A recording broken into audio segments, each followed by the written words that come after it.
Estamos en comunicación con una persona que vive en la ciudad de Barcelona, en la ciudad condal, y hace algunos meses atrás, debido a un artículo que se publicó en el diario El País de España, yo tuve la oportunidad de conocerlo, en ese momento no personalmente, sino mediante la lectura, y ese artículo habla de qué nos pasa como sociedad, no solamente a la española, sino también podría ser la sociedad argentina, con los manejos de las redes sociales. En líneas generales. Es el tema del siglo XXI. Los comportamientos. Después vino todo lo que vino en estas últimas semanas con lo de Cambridge Analytica, pero bueno. Sí. Él es filósofo, se llama Enric Puig-Punxet y lo saludo desde acá. ¿Cómo estás, Enric? Marcelo Aymar, ¿cómo te va? Hola, buenos días. ¿Qué tal? ¿Cómo estáis? Bien, muy bien. Gracias por estos minutos que nos das. Le decimos a la audiencia que él ha publicado a mediados del año pasado un libro que se llama El Dorado, una historia crítica de Internet. Y en ese libro, básicamente creo que hay una idea principal que tiene que ver con que en algún punto terminás analizando que este sistema de redes sociales lo que hace es generar como despertar ese bichito que tienen los seres humanos del reconocimiento del otro. Ahora, lo que sí quería preguntarte es si crees que esto para en algún momento o cada vez se va a agigantar mucho más. Bueno, a mí me da la sensación que como está precisamente muy afianzado en esa relación de reconocimiento, es una cosa que parece que va más, sobre todo que se está afianzando en los usos sociales, ¿no? Lo que pasa es que últimamente también me da la sensación de que muchas personas, que yo cada vez conozco más, necesitan como cierto paso, no diría atrás, pero por lo menos al lado, ¿no? Y desconectar algunas veces.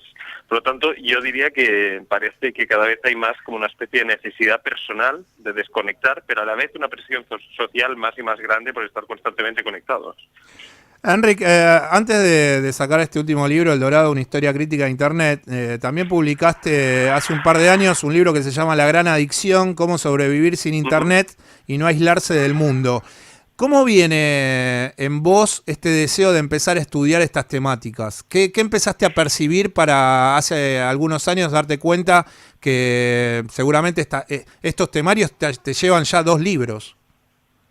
Bueno, en realidad yo provengo mucho del ámbito de la teoría de la imagen. Entonces me interesaba sobre todo ver cómo nosotros cambiamos nuestros hábitos en generar imágenes. Y a partir de ahí yo organicé en Barcelona un foro sobre las repercusiones sociales de los usos de las nuevas tecnologías, hasta que llegó un día que empecé a pensar y empecé a fijarme qué es lo que hacía la gente con las redes, la gente que tenía alrededor, ¿no? Y me interesó reflejarlo en un libro, no como un ensayo, que es más como el segundo, el del Dorado, es más como una reflexión sobre la historia de Internet desde un punto de vista crítico, pero el primer libro lo que me interesaba era localizar personas que estuvieran completamente desconectadas de Internet y no por fines bucólicos, digamos, sino realmente porque querían reconectar con la ciudad y con sus conciudadanos y ver qué podíamos sacar de ellos. Sí, y en cuanto a las redes, bueno, acá en la República Argentina se utiliza mucho Instagram, ¿no? Es como la última red del momento. Pero me parece que también Instagram es la red que mayor capacidad de esto que vos en el libro decís de ¿te gusto yo? Como pregunta, me parece que es la que más explota en diferencia con otras y también apunta a un público cada vez menor, que es también el que el sistema capitalista hace que sea cada vez más consumista. En España sucede lo mismo con esta red. ¿Qué pensás de Instagram en relación a otras redes como pueden ser Facebook, que es mucho más antigua y tal vez sea la creadora del mundo de redes sociales? Sí, en España está ocurriendo un proceso similar. Sobre todo la gente joven está abandonando Facebook porque responde a unos códigos que ya están como un poco anticuados y sobre todo también porque ocurrió un momento en que la gente joven empezaba a encontrarse sus abuelos en Facebook, y es una cosa no deseable. Y se han volcado todos a Instagram. Realmente es cierto que es una de las redes que más propicia ese cambio que hemos tenido, que muchos autores, entre los que me incluyo, llamamos la espectacularización del yo, ¿no? Que es de alguna forma el yo Es decir, cada uno de nosotros deja de tener su acepción más personalista, precisamente, y casi que nos convertimos en una especie de empresa. Eso es muy curioso, como ha habido una transformación del yo en términos un poco empresariales y corporativistas. Al final cada uno tenemos nuestro pequeño departamento de imagen, nuestro pequeño departamento de marketing, y eso se nota mucho en las redes sociales, especialmente en Instagram. Sí, de hecho yo no tengo redes sociales, tiene el programa, tiene una página de Facebook y tiene un Twitter, y en la semana yo estaba tratando de preparar esta entrevista y esta charla que íbamos a tener, y me metí en Instagram y un amigo me mostraba cosas que sucedían en Instagram, y por ejemplo lo que pasa acá en Buenos Aires es que las personas de relevancia social tienen como una especie de cantidad de seguidores que valen creo que 10 centavos, y si vos decís qué lindo sofá o qué lindo almohadón que es este, supuestamente las empresas te pagan y hasta te podrías hasta llegar a llevarte un auto por la cantidad de seguidores que tenés vos en tu propio Instagram. Entonces, eso también revierte la comunicación interpersonal y la comunicación que tiene uno desde medios de comunicación con una empresa por publicitar, en definitiva, no uno, sino el producto, en el caso del periodismo, ¿no? Por supuesto, sí, por supuesto. Aquí en España está ocurriendo una cosa que para mí es una barbaridad, que es que los aparatos locales, digamos, de mediación se están perdiendo. Es decir, estamos viendo una monopolización de los medios de comunicación hacia esta clase de redes, precisamente, y muchos pequeños medios que tenían una función muy interesante, aquí hablo a nivel local, por ejemplo, en Barcelona, a nivel de agenda cultural y de formas de mediar la comunicación con la gente, se están perdiendo. Y aquí yo creo que hay una responsabilidad por parte de las instituciones culturales, y sobre todo por las instituciones públicas, de pensar qué es lo que vamos a hacer, porque también hay una cosa muy curiosa, y es que las redes sociales, especialmente Facebook e Instagram, empezaron a tener éxito en parte por su promesa de gratuidad. Y ahora, por los cambios de algoritmos, etcétera, todo eso está cambiando, y ahora si quieres ser visible en Facebook, por ejemplo, tú tienes que empezar a pagar. Por lo tanto, es el momento en que yo creo que las instituciones culturales deberían empezar a pensar su responsabilidad en todo eso y quizá tirar atrás, precisamente. Enric, ¿qué tal? Luciano te saluda. Hola. ¿Qué tal? Una consulta, desde nivel candidato político, ¿cuál es la mejor red social para llegar a los usuarios? Bueno, a ver, yo que es cierto que no todas las redes tienen los mismos problemas. Sí. Yo diría que casi que diría que ninguna. Es decir, yo creo que la mejor red social para lograr una buena comunicación entre la política y los ciudadanos son medios de calidad. Son medios controlados de una forma más democrática, digamos. Yo diría que una de las ventajas que nos ha llevado la digitalización es poner en jaque un poco los problemas jerárquicos que conllevaba los medios de comunicación tradicionales. Sí. Y a partir de aquí se han recuperado y se han afianzado ciertos sistemas más sociales de ciertos medios, que yo creo que al final es la respuesta a la gran pregunta que ha lanzado la digitalización, que es, como digo, acerca de las jerarquías que operan en los medios tradicionales. El problema es que la respuesta fácil que ofrece la digitalización, que es irnos a las redes sociales, lo que acaba ocurriendo es que también nos encontramos con una respuesta jerárquica. Sí, y por lo tanto, tenemos que, sobre todo, apostar por los medios alternativos, los medios controlados no por lobbies de poder, sino de una forma más democrática, etcétera. Y en cuanto a vos estabas hablando recién de lo que tendría que hacer un Estado desde la educación, entender que tal vez las redes sociales son una herramienta y no seguir estas lógicas de el reconocimiento por el reconocimiento en sí.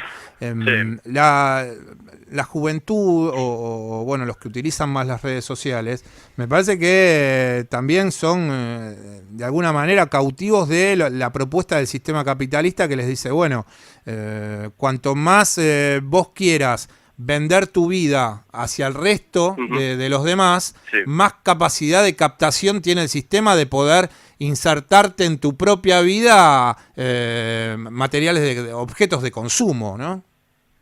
Por supuesto, por supuesto. Yo lo que creo que es una muy mala enseñanza en general es el discurso ese que está muy afianzado de que las tecnologías son neutras y que depende de los usos que le demos. Si le damos un buen uso serán fantásticas y si le damos un mal uso serán perniciosas. Eso yo creo que no lleva a ninguna parte. Lo que hay que enseñar realmente es que todas esas tecnologías están cargadas de una carga ideológica muy fuerte, por eso son tecnologías punteras. Y que, bueno, una de esas cargas, precisamente, que se afianza en el consumismo, está en la capacidad que tiene de crearnos dependencia. Es decir, estas aplicaciones, todas estas aplicaciones, estas redes sociales, están pensadísimas para que el usuario genere una fuerte dependencia hacia ellas. Por lo tanto, la cuestión de la responsabilidad, de si las usamos bien o mal, no tiene que recaer tanto sobre nosotros. Debemos enseñar la carga ya perniciosa de la tecnología en sí, precisamente no por su naturaleza, sino porque es depositaria de ciertas ideologías.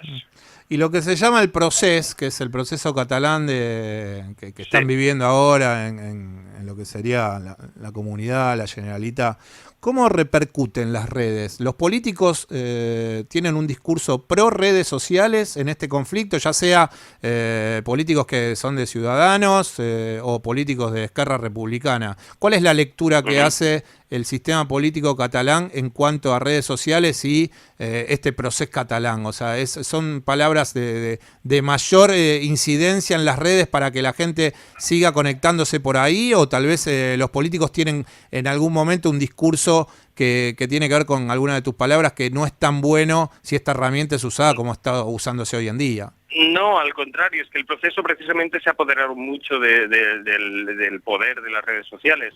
Es muy curioso porque lo que estamos viendo aquí, en el fondo, es una especie de batalla entre dos formas de poder. Una es la forma decimonónica de monopolio de la violencia por parte del Estado español, que como Estado es propietario de la violencia y nadie más la puede ejercer.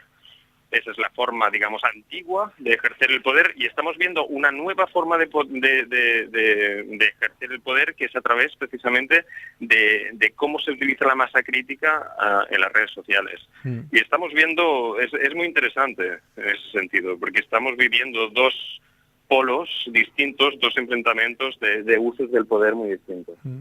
Y en lo personal, ¿crees que la batalla ya está perdida? En lo personal, la verdad es que es muy complejo. Yo creo que, a ver, sinceramente creo que uno de los problemas que está llevando el proceso es que cierto síntoma de malestar que tiene mucho que ver con la desigualdad económica y social que estamos viviendo por todas partes del mundo, aquí se ha canalizado en forma de nacionalismo. El problema es que eso acaba separando ciertas facciones sociales que yo opino que quizás sería bastante más útil que estuvieran unidas para intentar provocar algo quizá más interesante en ese sentido. Sí, y bueno, la última vez que estuvimos, que fue cuando nos conocimos en Barcelona, que bueno, vos también sos director de un centro cultural que se llama La Escocesa, que queda en un barrio que se llama Poblenou, que que queda cerca de la playa, cerca del mar, en la parte norte de Barcelona, y ahí están haciendo como una especie de movida cultural muy interesante. Me acuerdo que en esa charla me dijiste que te había salido de WhatsApp y que realmente hoy en día tenés el teléfono y tenés otra manera de comunicarte, que es vía mail. Lo que quería era que nos contaras a la audiencia cómo es vivir de esa manera y qué cosas has ganado y qué cosas has perdido. Bueno, yo siempre digo que desconectarse de las redes siempre es ganar en calidad y perder en cantidad. Uno de los dogmas fundacionales de la digitalización, que es la multitarea, que es una cosa que realmente nos hemos creído, en el fondo no es más que tener como múltiples conversaciones a la vez, ya sea en el trabajo, ya sea en la vida personal, y estar cortándolas constantemente, ¿no? Pues al final lo que ocurre cuando te digitalizas las comunicaciones es que acabas teniendo una sola conversación a la vez y eso, bueno, tiene sus partes positivas, sus partes negativas. Para mí tiene más positivas que negativas.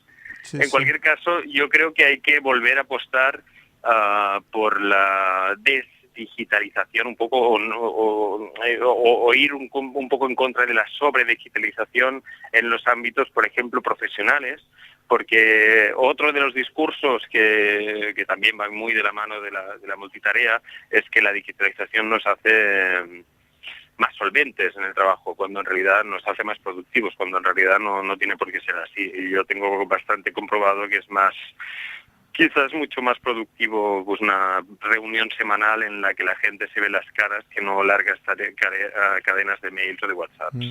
Sí, me imagino que también te habrás encontrado con gente que cuando le explicás que nada más tenés un sistema de conexión vía mail o llamada por teléfono, algunas respuestas deben ser también como bastante disparatadas en cuanto al estilo de vida que estás llevando, ¿no?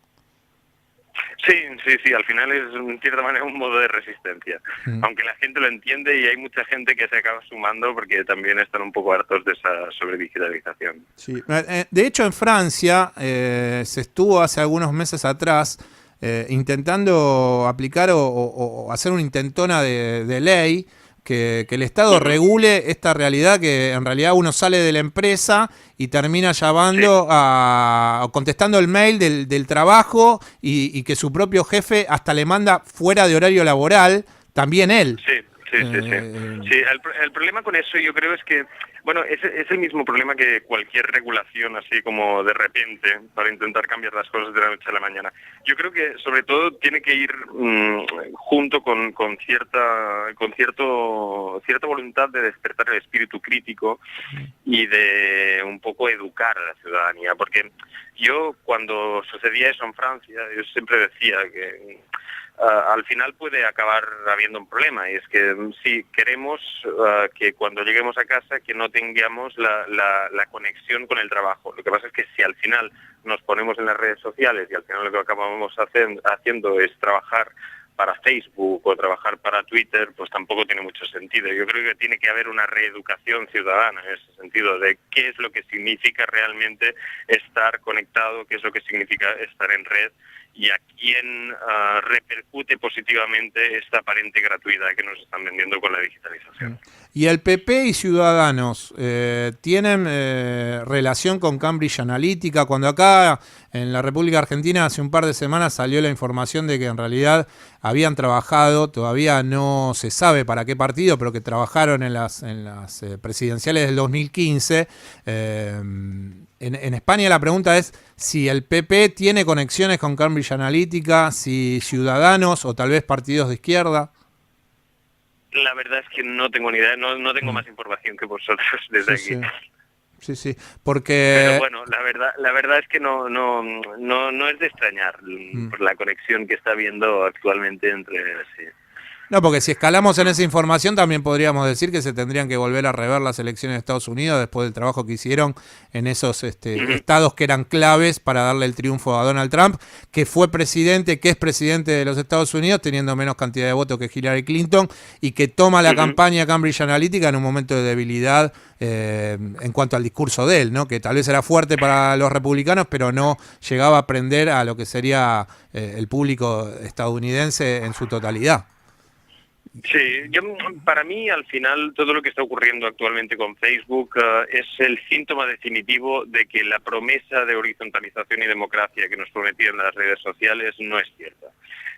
Y por lo tanto, realmente, como decía antes, mucha gente y sobre todo muchas instituciones deberían empezar a plantearse la comunicación a través de redes en términos éticos. Y planteándose de si realmente es una forma más democrática de establecer comunicación.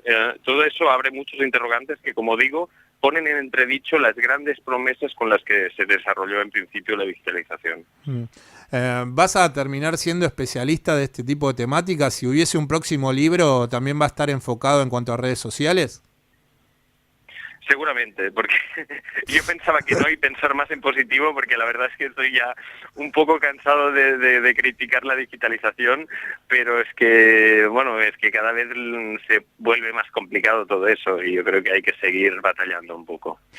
Enrique, te mando un abrazo y bueno, la hemos pasado muy bien cuando nos encontramos ahí en Barcelona. Espero que cuando realice un próximo viaje nos juntemos a conversar de nuevo sobre estos temas y bueno, la verdad que un placer hablar estos minutos con vos. Por Y que supuesto. tengas buen fin de semana. Muchas gracias, buen fin de semana también para vosotros. Gracias. Quien estaba hablando con nosotros era Enric Puig-Punget, que es filósofo, es escritor, es profesor de la Universidad de Cataluña, dirige un centro cultural que se llama La Escocesa, que queda en Poblenou, que es un barrio que están como... era un barrio industrial, que antiguamente quedaba al norte de la ciudad de Barcelona, y lo están como reacondicionando, y en esos como una especie de galpones, como un barrio muy parecido a lo que es Barracas acá en Buenos Aires. Sí, sí. Bueno, están como remodelándolo para darle una impronta tal vez un poco más moderna, con también todas esas cosas negativas que trae la modernidad.